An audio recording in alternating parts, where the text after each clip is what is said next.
Русский дом борбору Бишкек жана Ош шаарындагы мектептерге 20 000 китеп берет. 5-класстан 11-класска чейин бериле турган китеп окуу предметтериндеги негизги сабактарды түзөт. Мындан улам борбор тараткан маалыматта аталган китептер республиканын 8 мектебине тапшырылган. Алар: Бишкек шаарындагы Алтын түйүн академиясы, Бишкек шаарындагы номер 48 мектеп, Талас облусундагы Дүйшөбаев атындагы мектеп, Талас облусундагы Акчал уулу Дүйшөн атындагы мектеп, Ош облусундагы Кыргызстандын 40 жылдык атындагы номер 16 мектеп, Ош облусундагы Олимп мектеби, Ош облусундагы Киров атындагы номер 4 мектеп, Ош облусундагы Гагарин атындагы номер 17 мектеп.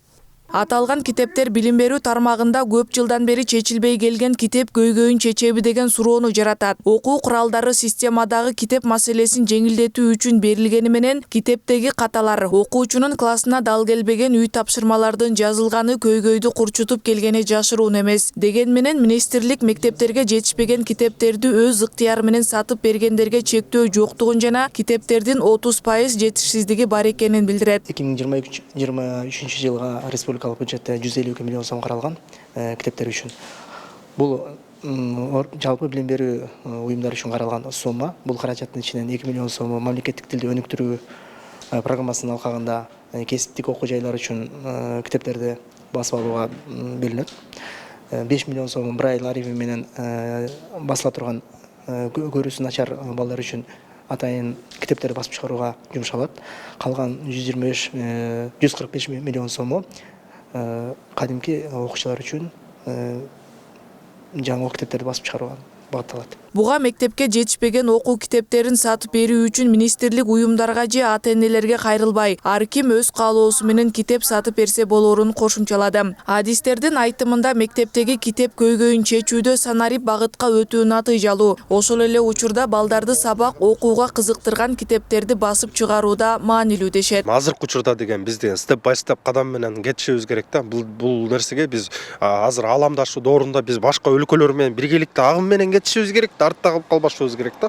Ошондуктан параллелдүү түрдө ошол жана санариптик багытты да биз көзөмөлгө алышыбыз керек деп ойлойм да. Анан сөзсүз түрдө китептерди ар кандай китептерди чыгарышыбыз керек. Санариптик багытка биз кааласак да каалабасак да дүйнө коомчулугу ошого бара жатат мисалы. Азыр мисалы жанагы экологияда зыян келтирбөө максатында санариптик багытка өтүү бул максатка ылайыктуу деп эсептейм. Анан сөзсүз түрдө балдардын аң сезимин, балдардын эмоциялык жактан алып караганда деп айтып атпаймынбы, жанагы сүрөттөр көбүрөөк балдарга мындай психологиялык жактан дагы мындай жагымдуу бир атмосфераны көңүлдү тартуулаган китептер чыгарышыбыз керек да.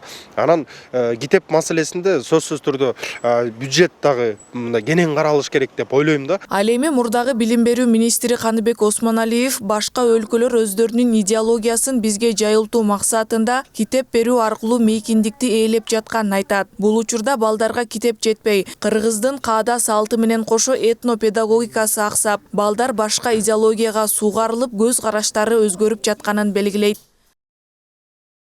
Мен мурдагы министр катары мен ушул 9 ай иштеп, ушул китептерди кантип жолун чечүү боюнча эме киргизип, сунуш киргизип, анын ошол кезде биликке жакпайган ошол азабына кеткенмин мен министрлик кызматтан.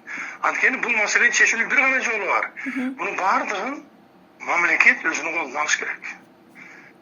Билим берүү министринин алдында баягы сиздин учуруңдагыдай мектеп деген типография бул өзүнчө ошол басмакана болуш керек. Биз эмне кылдык? Биз башынан баштап эле, акайдын баштап эле баардык ушул китеп чыгаруу саясатынын баардыгын жеке бизнесмендердин колуна тапшырып берип койдук. Андыктан кайсы тилдеги окуу куралы болсо да мамлекет өзү каржылап, китептеги материалдарды жергиликтүү басылмалар жазып, басып чыгарганда гана китептин тартыштыгы жоюларын билдирди. Билим берүү министрлигинин маалыматы боюнча окуу кыргыз тилинен башка орус, өзбек жана тажик тилдеринде жүргүзүлгөн мектептерге китеп алып берүү практикасы көп жылдан бери ишке ашырылып келет. Акылай Маратова, Тынчтык Көлбаев, Нью ТВ.